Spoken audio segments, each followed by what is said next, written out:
Hello once again, friends. So how's this for an opening visual? A little bit gruesome looking, but not another month has gone by, but about a short box full, so that seems like about a good time to make a video. Local trade, or a trade to a bookshop, a couple different local shops, a garage sale, and flea market. Let's get started. First up, brought a bunch of stuff to trade at my favorite place to trade locally, Red River Books. And the upstairs was open. Got a couple things from up there, but anyway, proceeding. Alien Legion #1. Heard recently this is actually going to be a movie pretty soon. What is it? By like the guy who did the first Deadpool movie. And there might be potential for this to be kind of like a world or franchise, or you know what I mean? Like a whole world. Maybe. I don't speculate too much, but when it's something I kind of like, maybe, and you know what? Maybe there's money to be made.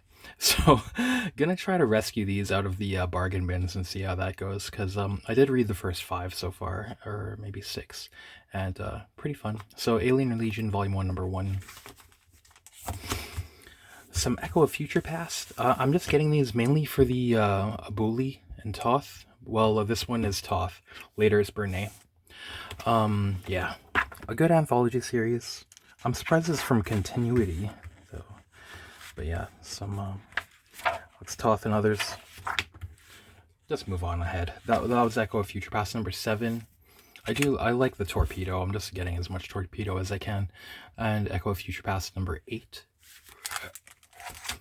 Maybe a second set of these. I'm missing, like, I was missing one issue. But these are some alternative covers anyway as well. Rover Red Charlie. Talked about this a bunch of times. Maybe my favorite thing Garth Ennis ever wrote. That's #1, the wraparound cover. Here's #2 with a regular cover. #3 with a wraparound. #4. #5, a wraparound cover. #6. Kind of checking out these Bizarre Adventures. This is #25. It's about to fall over there. One moment. Get my stuff together. Yeah, varying different like quality of reading and art, but this is Paul Gulacy with Ralph Macchio also. Kind of spy story with Black Widow. Female-centric action in this. Chris Claremont, Michael Goldn, Chris Claremont, Marshall Rogers. I kind of had better hopes for this as far as a reading experience goes. The art, of course, is pretty awesome. Kind of doing that kind of style of James Bond and stuff. But the weird thing is, there's kind of action going on, and set pieces and stuff, but she's kind of like, the action's kind of in the background while she's going about her thing, and intrigue and stuff. It's almost like, you know, in like the first Austin Powers movie, or that Hank Scorpio episode of The Simpsons. I could always reference The Simpsons in these. How stuff's like kind of just the bad guys' headquarters is like under revolt and war and stuff, while she's kind of in the foreground or whatever. So not very exciting. But there is a couple notable novel things. This character, for instance, is probably modeled after a young Michael Caine. I'd say almost surely. There's a nice piece of art too there, of course. But yeah, it's nice art, action art, Paul Gulacy. But almost certainly, like, say, you ever see the original Get Carter? That's a very hard-boiled, dark crime movie. Michael Caine when he's young. That's a nasty movie, man. A great British crime classic. I think it's definitely modeled after him here. Or the Ipcress File, also another old spy movie that's pretty heavy. It's almost like James Bond, but a little more gritty. Like there's some MK Ultra weird scenes and like you know, there's like sex and violence and stuff. As far as young Michael Caine, let me shout out those movies if you've never seen them, if you like that kind of thing. Ipcress File and the original Get Carter. That shit'll put hair on your chest. Yeah, and this other, yeah, that's like definitely. Did we miss another one?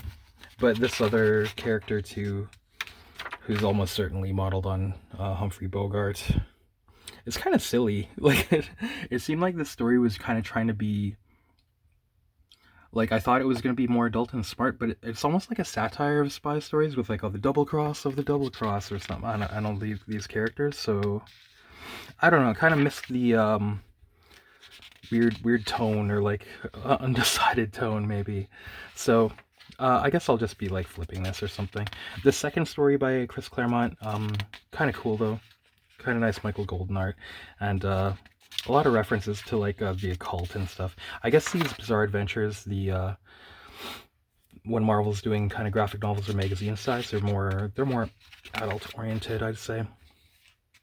Seems like Claremont has at least like a passing familiarity with the occult and stuff, or at least as much as like say that's gonna come out wrong. As much as like a Wiccan or something would, you see, or like a so moded be and stuff like that. Yeah, kind of silly. I was expecting a little more of this, but anyway, that was you know, just trade. To me, these are like, it's almost like free, but not quite. But here's a cool one, Eerie number 112. An Esteban Maroto centered one. Like I said, I always like these 70s, 60s, and 70s kind of psychedelic line art. Let's see if we can find a big, nice, interesting splash page or something. I'll kind of always get these. I like Esteban Maroto. It doesn't seem like he has like a let me think of like a definitive like trope or something recurring. Like it's very there's a lot of differing in the composition and stuff, which maybe is the reason why it's not like more popular or more sought after. It's all very good, but it's not like as simple recurring stuff as if it was like a Jim Lee style or something, you know what I mean? But really accomplished, really skillful illustrating. Anyway, moving on. That was Eerie number 112. Here's Eerie number 133. Yeah, and you know how we do on this channel, we'll stop and talk once in a while. I'll try not to filibuster though. Just try to keep it pertinent and interesting. This one in a Ramon Torrents special. I'm not very familiar with this guy's stuff, but again, some of that kind of nice psychedelic horror line art.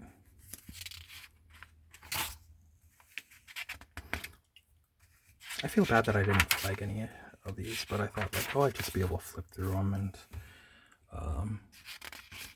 just find like even random stuff on every page or every second page is pretty interesting and pretty cool to look at.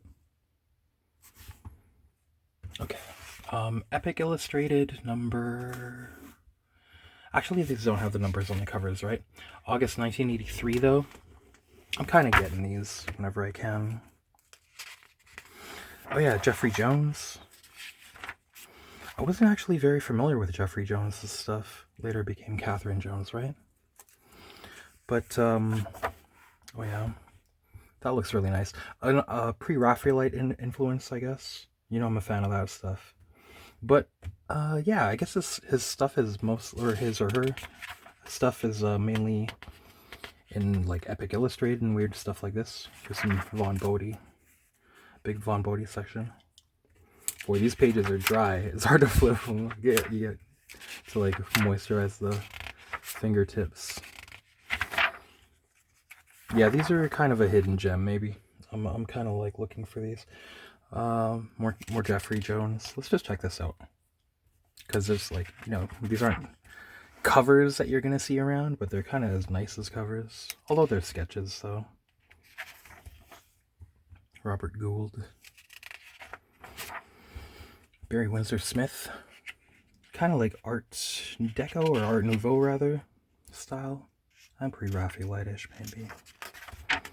And Alan Lee. Alan Lee did that really nice rendering of Merlin, or the old Welsh version Merlin. Maybe my favorite piece of art of Merlin, where I think apparently the root is that he was there was like a real guy who like lived in the forest and knew how to like talk to animals and shit. that Alan Lee piece is amazing. Worth mentioning. Okay, more Epic Illustrated. This is June 1984.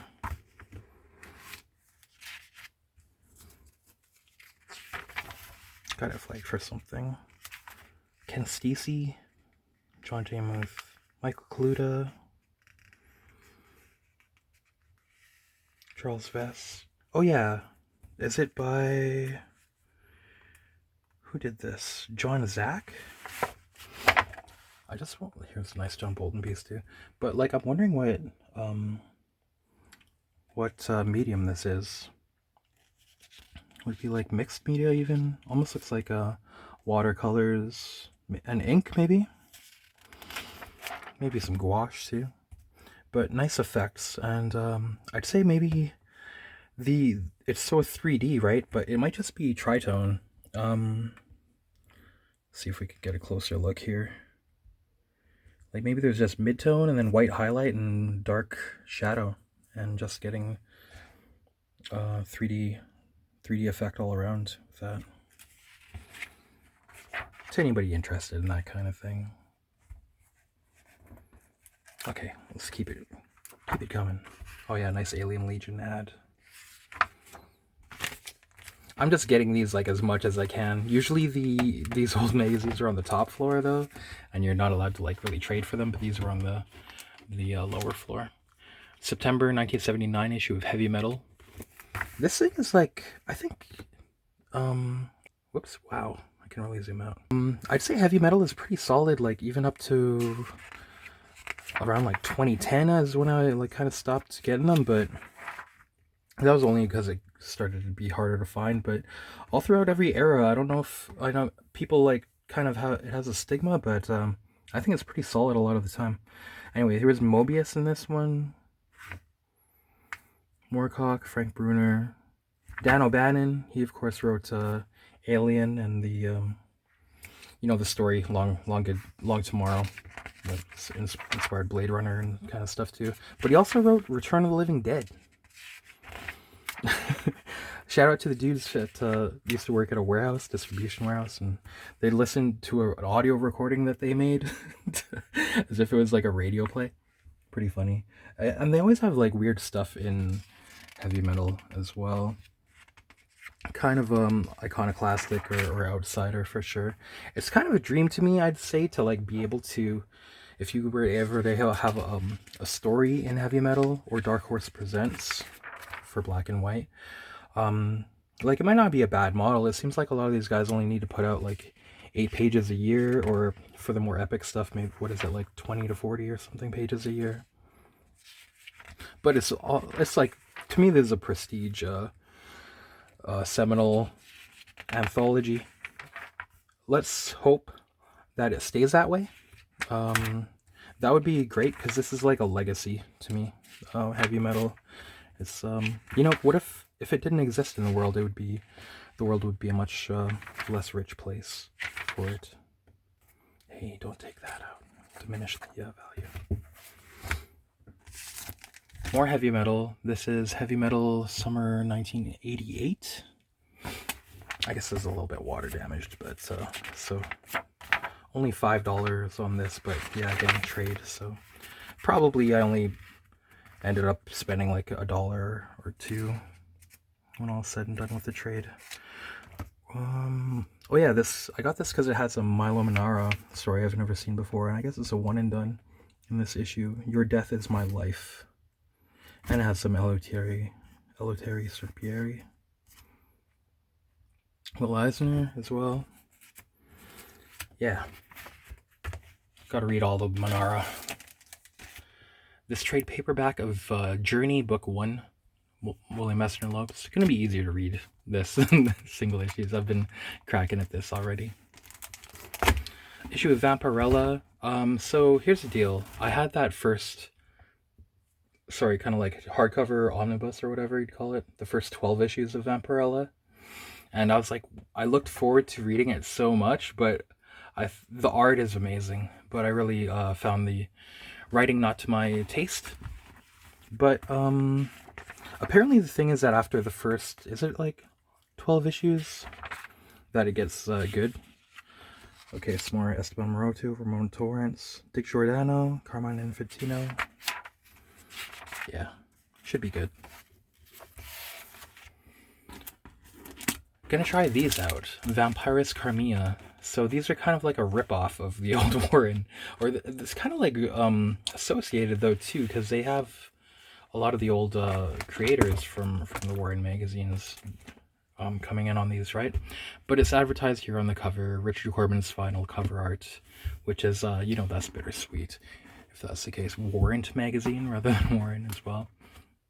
I thought I'd try this out. Like, I'm always, you know, when, oh, we have Vampirella at home, or like the Walmart Vampirella version, or like Bruce Lee kind of thing. I thought it would be like a crappy imitation.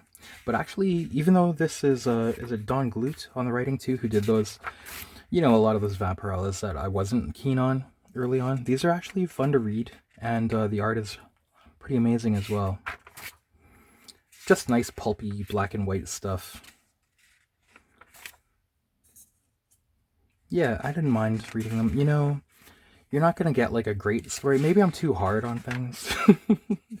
But yeah, I'm kind of strict with my collection of being like, I only want to kind of keep stuff if I feel like I would reread it at a certain time. Because keeping things only for the art is, I'm gonna need a bigger boat. You know what I'm saying? Okay, next place. Made a quick stop to 204 Comics, but they didn't have a lot of new stock out there circulating. Maybe they mostly put new used stock like online first, which kind of hurts my feelings, but you gotta do what you gotta do in this dog-eat-dog world, I guess. But from the 50-cent bins, Aztec Ace, number 6. So I got the first 6 of those now. G.I. Joe, number 65. And from the recent back issues, $1 off the cover price, G.I. Joe number 8. Okay, next place. Local dude was having a garage sale with a lot of comic books, but was able to go there for a sneak peek and had previously made a deal for 25 issues of Lone Wolf and Cub for $60, which it's not a steal, but I want them. They're nice. And I guess if they're from his personal collection, you know, over time collecting, I can't take it for granted and try to like lowball too much. Just there's an air of respect that has to go with these, I feel. But yeah, I just want to put a second set together and, you know, be able to maybe sell it to... Oops. Making a slight profit. We'll see. But Lone Wolf Cub number 8. Frank Miller covers for these first, like 11 or so. Number 9. Number 10. Autofocus is not doing so good. Number 11. Oh, it's the first 10 that are Frank Miller. Number 12. Wait, this is Frank Miller too, isn't it? Okay, yeah, it is the first 12. Bill Sienkiewicz covers these next bit. Number 13. Number 14. Number 15. Number 16. Number 17. Number 22 is still Bill. Number 23. I think so. Number 24. Then who do we got? Number 26. I don't quite recognize this art. Number 27. Almost looks like Mac Wagner or something, but that's the signature or whatever right there, is that? Number 28. Number 29. Number 30.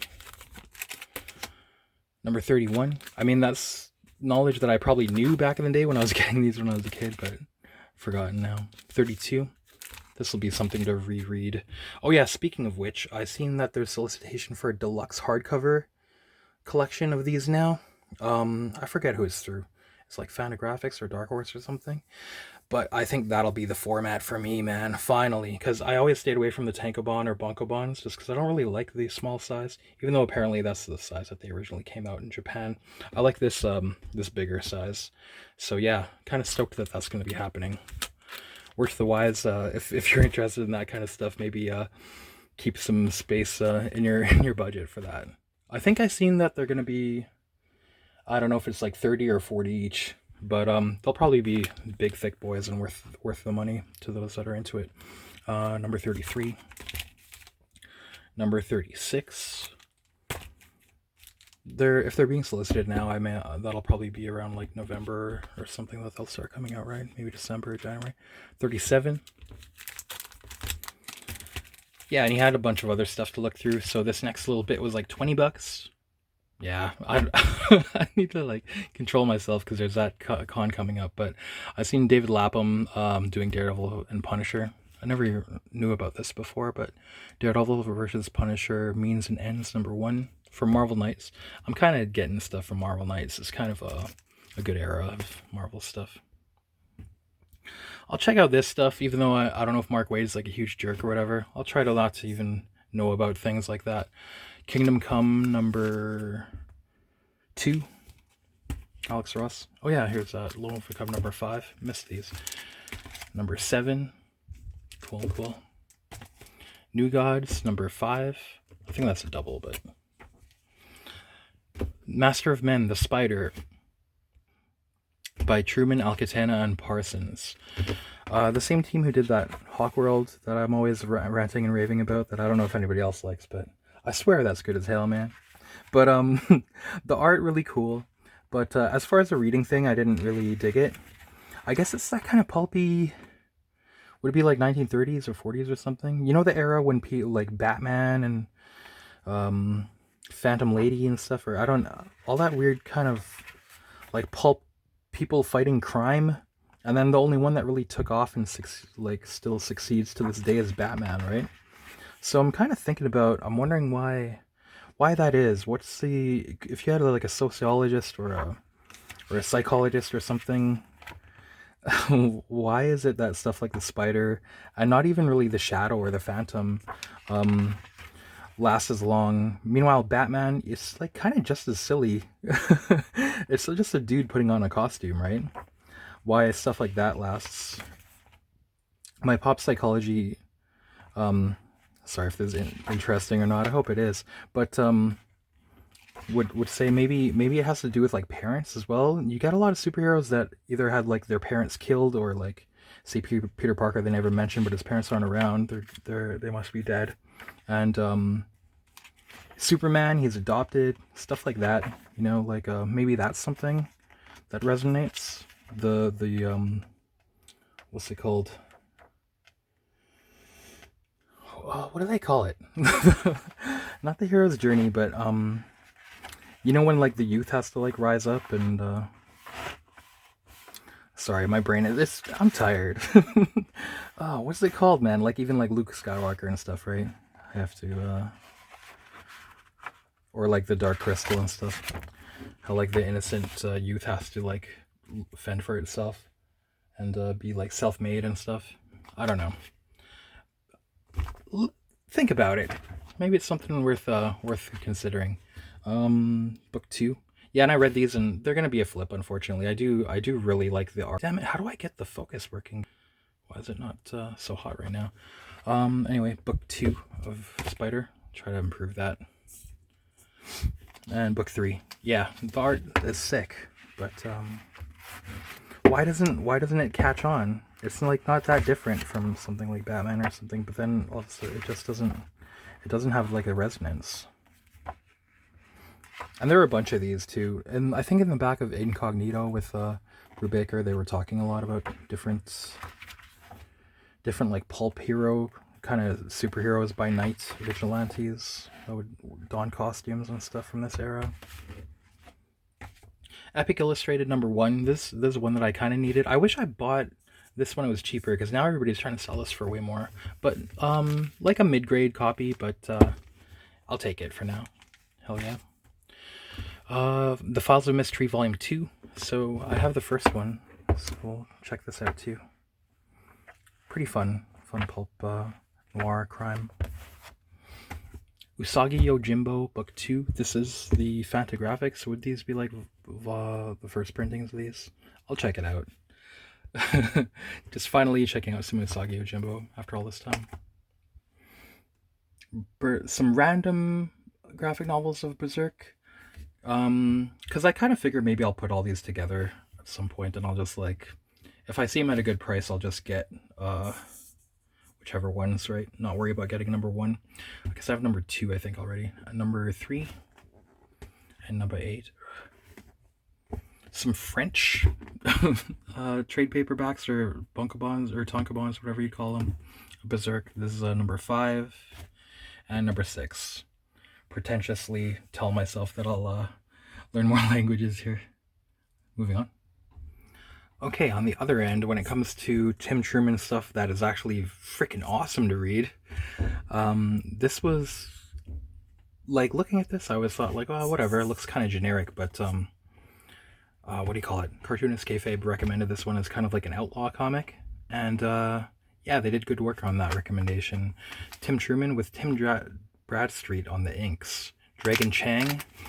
Again, for, you know, I like that stuff that's like Mad Max or Legend of Mother Sarah, Evangeline, Winterworld, that kind of stuff. This is in that vein for sure. 1991. Post-apocalyptic, you know, post-collapse of the world trucker. Dragon Chang, legendary trucker. And a standalone little prestige format comic or book, however you say it. That is fucking awesome, man. It just reads like a good kind of Mad Max movie type of thing, right? And what was I gonna say? Yeah, he has to, you know, just run afoul of and try to do his best against hijackers on the world that he's in. This is very, very highly recommended. Really fun. I like this one a lot. So if you see Dragon Chang, go ahead and get it. That was $5. This is from Wally's booth. So he had some trade paperbacks that I looked through or found. Adventures of Luther Arkwright for a tenner, but it's this one is kind of easier to read in a trade. This is weird. You're gonna need to exercise your brain to read this, man, because you have to like infer. It seems like they're not really telling you what's going on, and there's so much going on.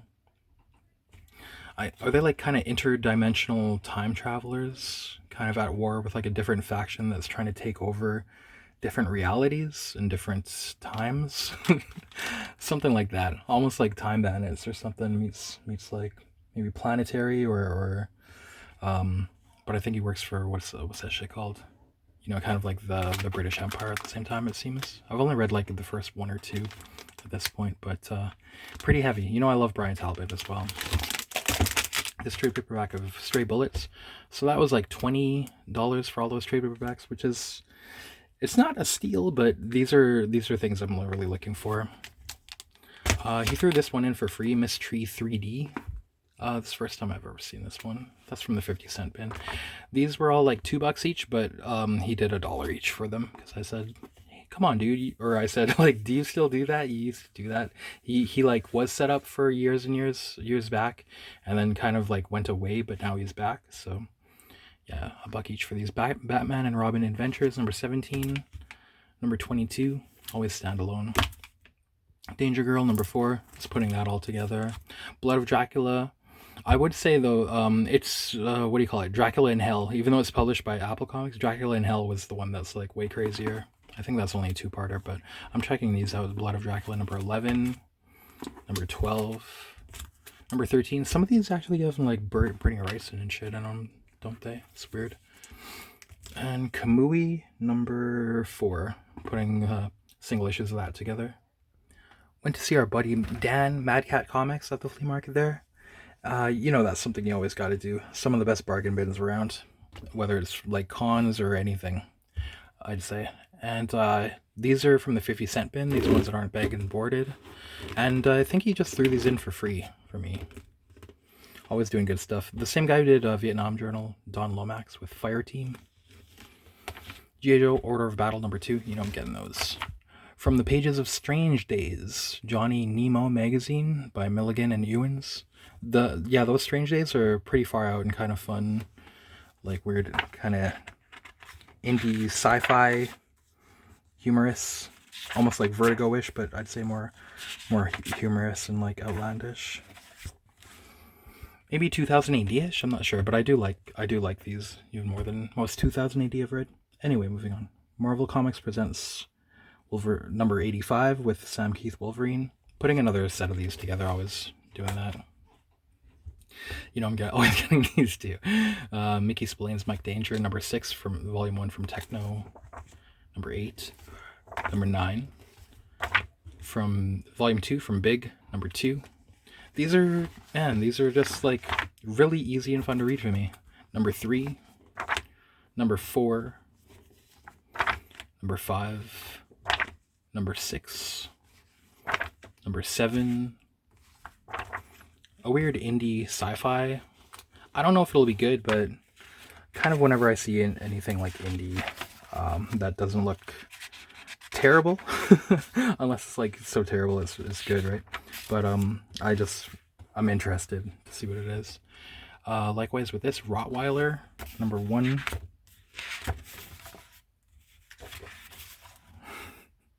I think is this 1987?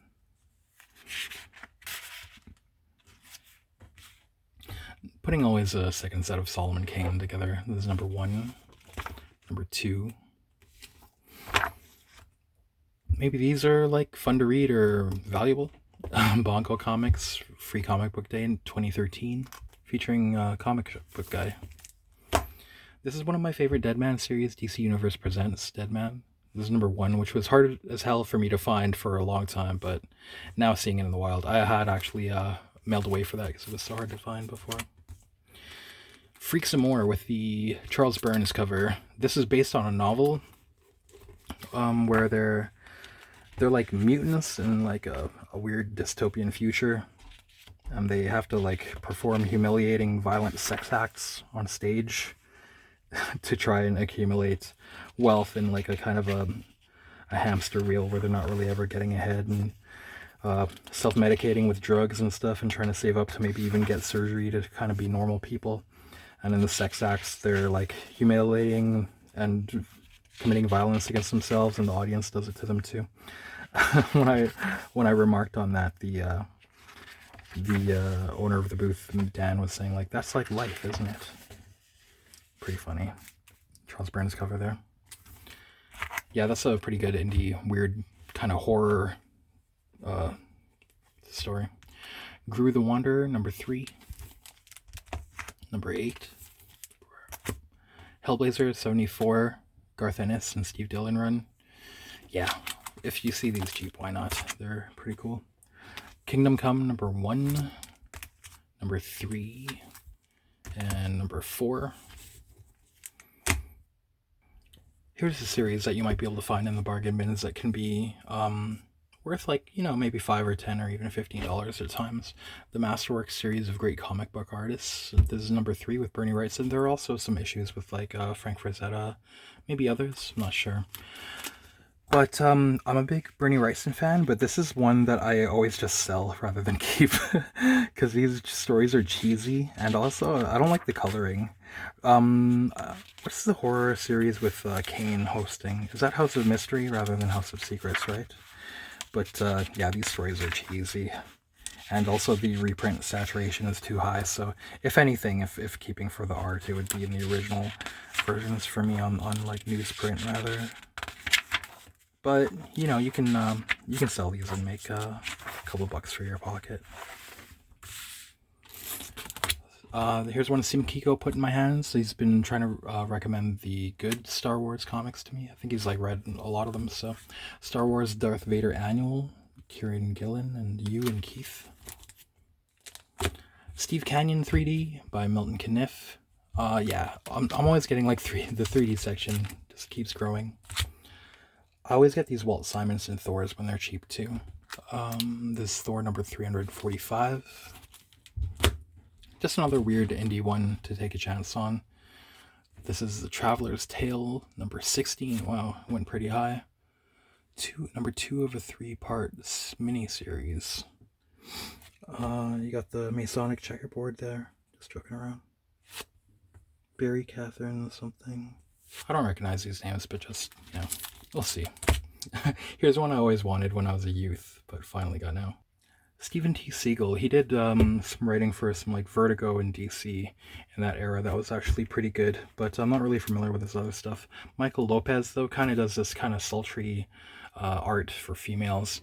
And he did a really nice poster of Fairchild, Freefall from Gen 13 that was like really, really nice. Really sultry, for lack of a better term right now. Back in the day. I've never seen that, yeah. So there's the kind of thing to get it for.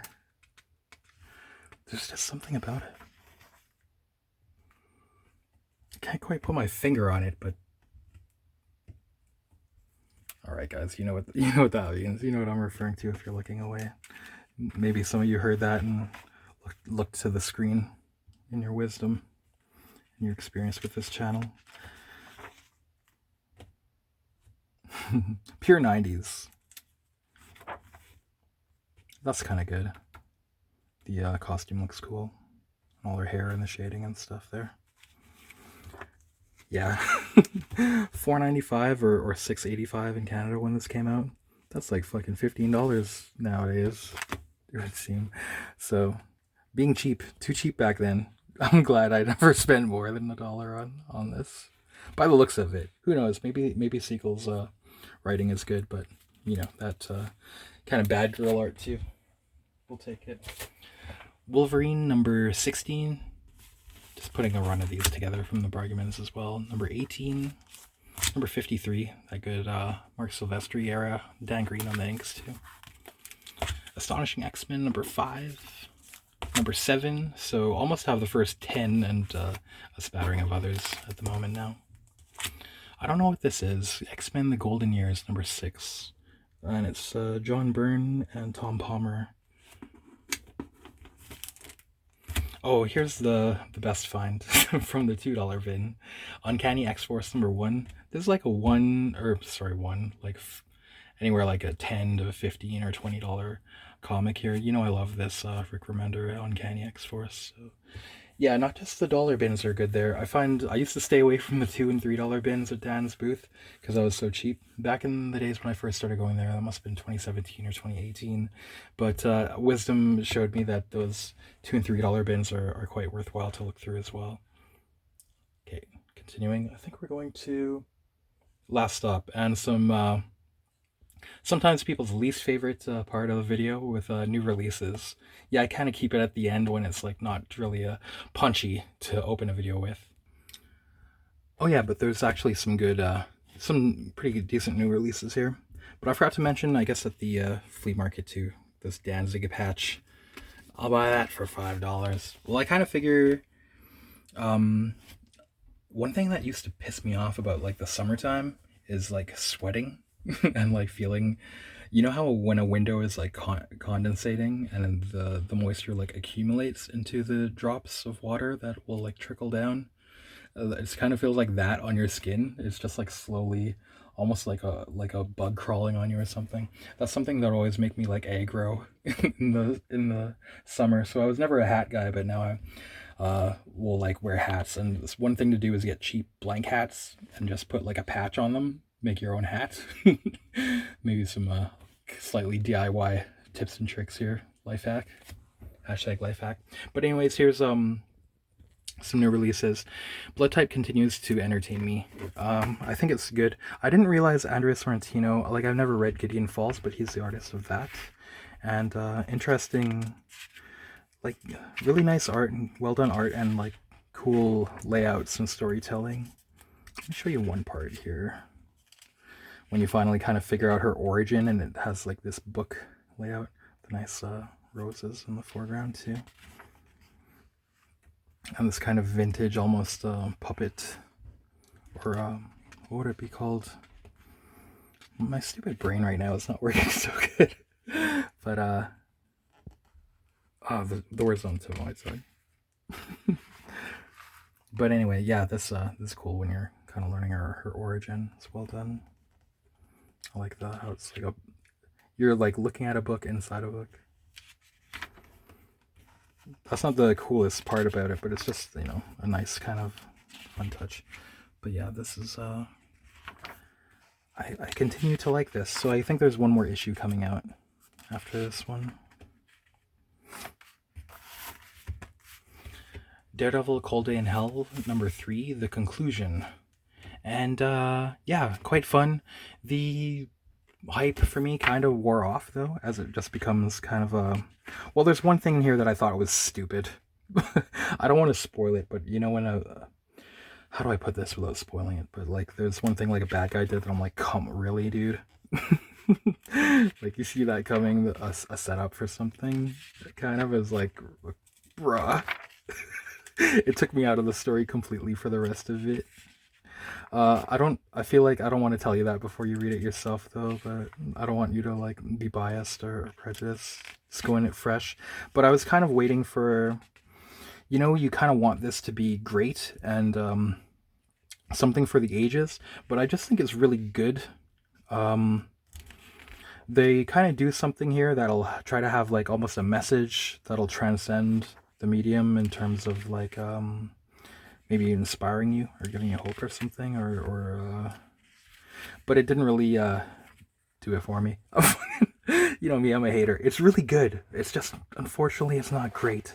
I don't think this is something that'll be like I'm such a hater, man, but I just, you know, gotta be honest. I don't think it's gonna be like reread for like generations or anything, unfortunately, which is something that you'd want, but I have to realize, of course, that's not something you're gonna get normally, well, like on a regular basis. But really good. I think I'll revisit this in like a year or two and then be deciding if I want to like keep it or sell it or something, but it's very good.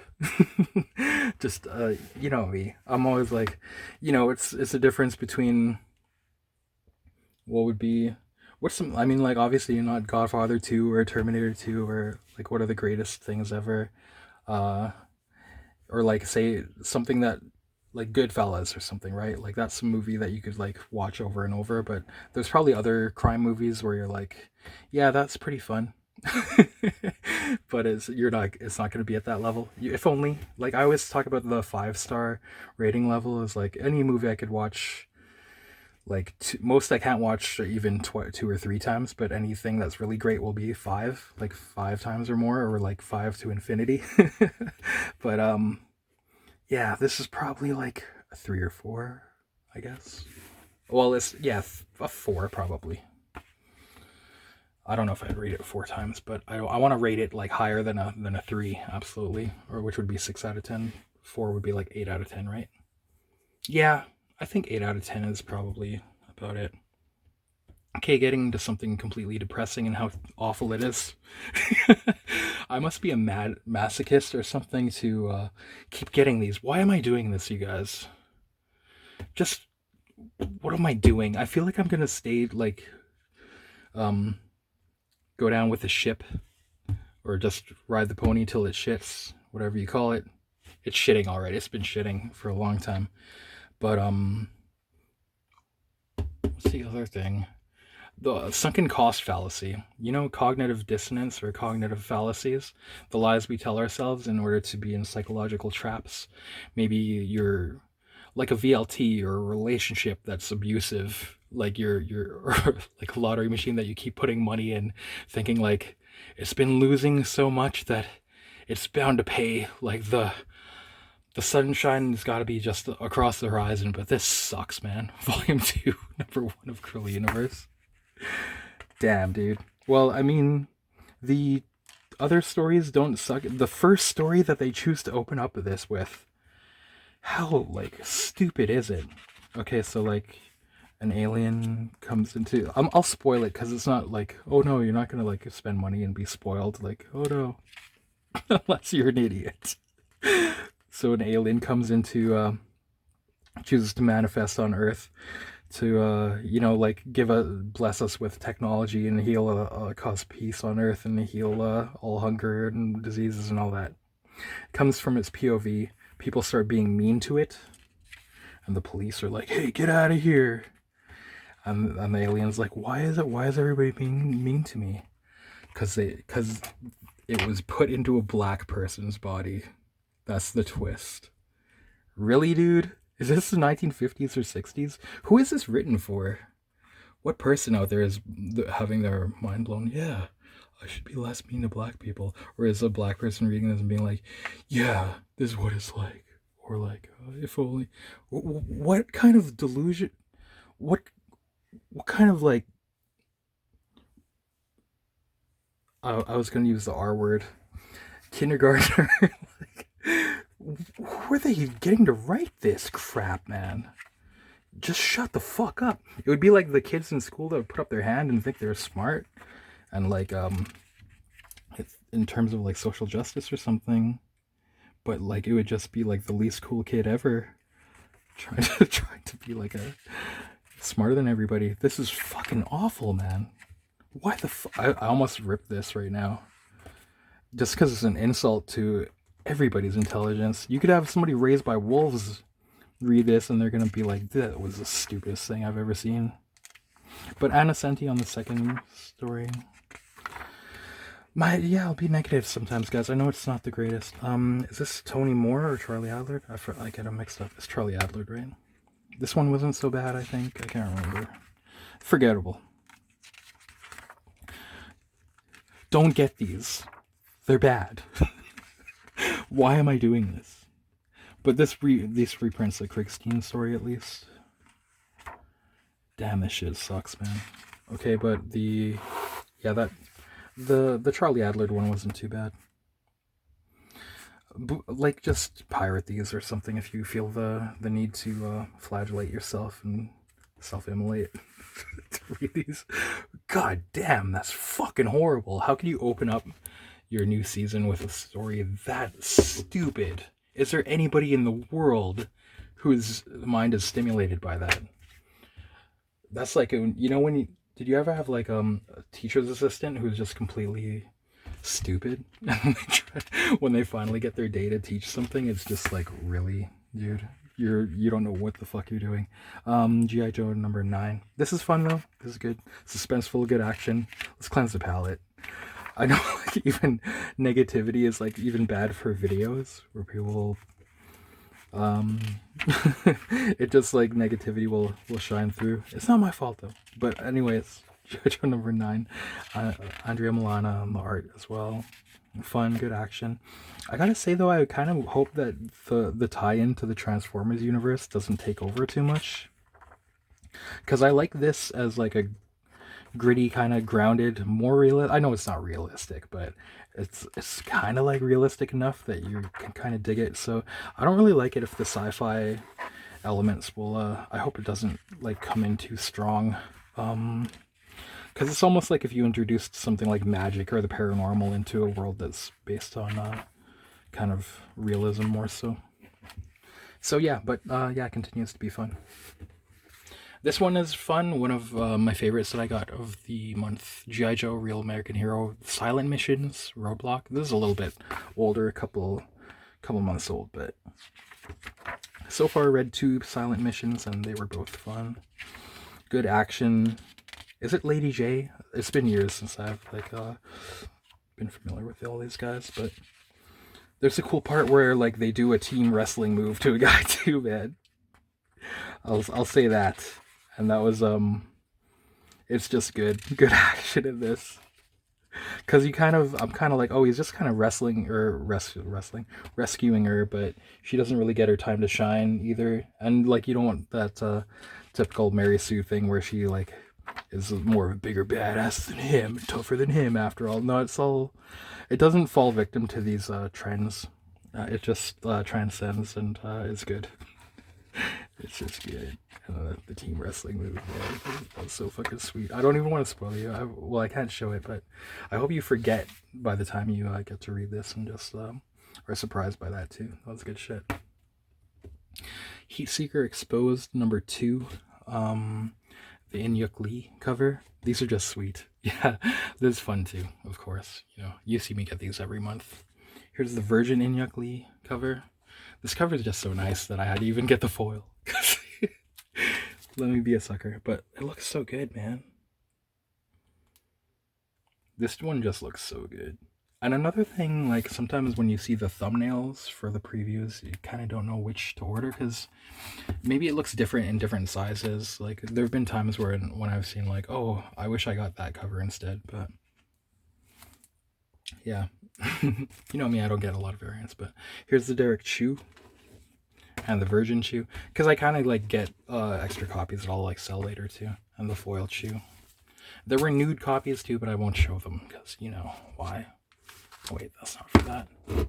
That's all of that. Oh, my bad.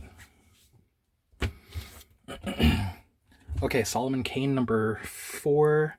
You're going to see more negativity here. I was digging this series, but it kind of just becomes, unfortunately, it just becomes kind of the, like paint by numbers kind of stuff that you get with a lot of these kind of Conan or even Red Sonja stories where it's like, the bad guy is a giant monster and if they don't stop it, it's going to take over the world.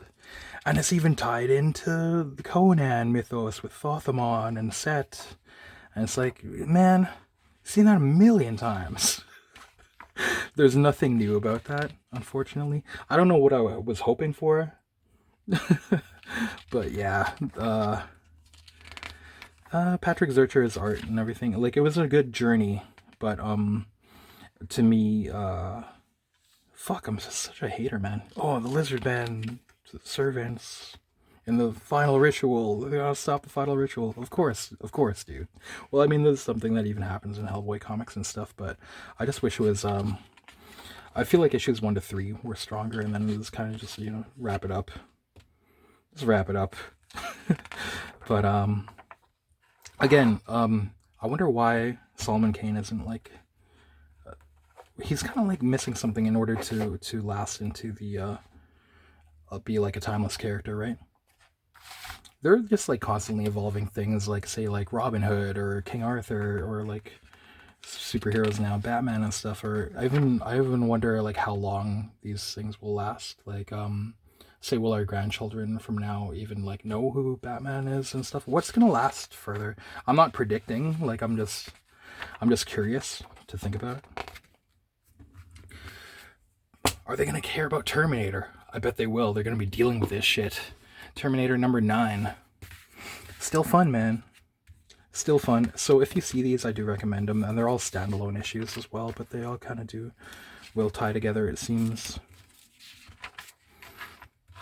Just fun, man. Just fun standalone issues like that you don't find nowadays, right? Where you get like a standalone, a nice standalone comic, one single issue that's just fun to read, and you can put them together, read others, read them in any order you want.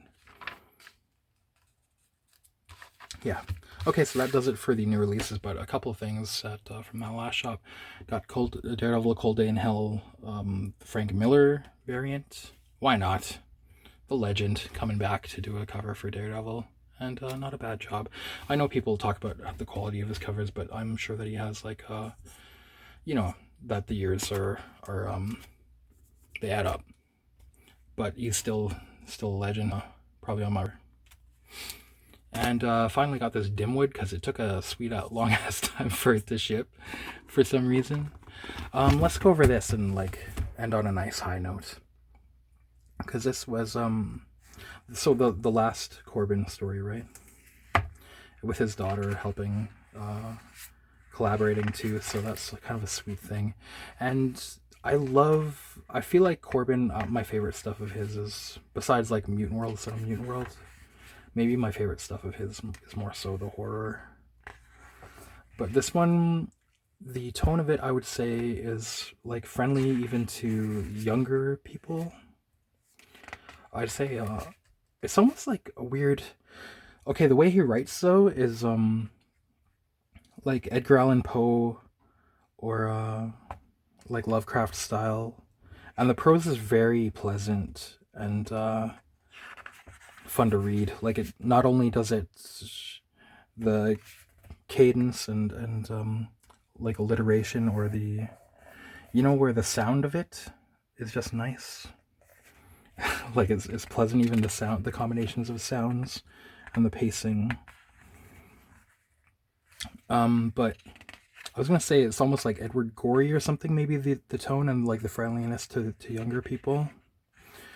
Like this is probably something that if you're weird, if if you're the kind of person that where your family was more like Adam's family-ish, or a lot of us, like this might be, oh, this is for mature readers, but I'm sure a lot of us were kind of reading mature readers stuff when we were younger than we should have been, but and enjoyed reading that stuff. Like for me, I think of Ninja Turtles or Icon Devil or stuff where, say to me, like this is probably something that most people would recommend or be able to recommend to teenagers or like maybe 15-year-olds. But I think if your family's cool weirdos, like there's nothing explicit with sex or violence here, but maybe with the violence, but it's almost kind of that slapsticky. Say like I read or watched Evil Ed 2 when I was like 7 years old, or watched The Exorcist when I was 7, Shining and stuff back then.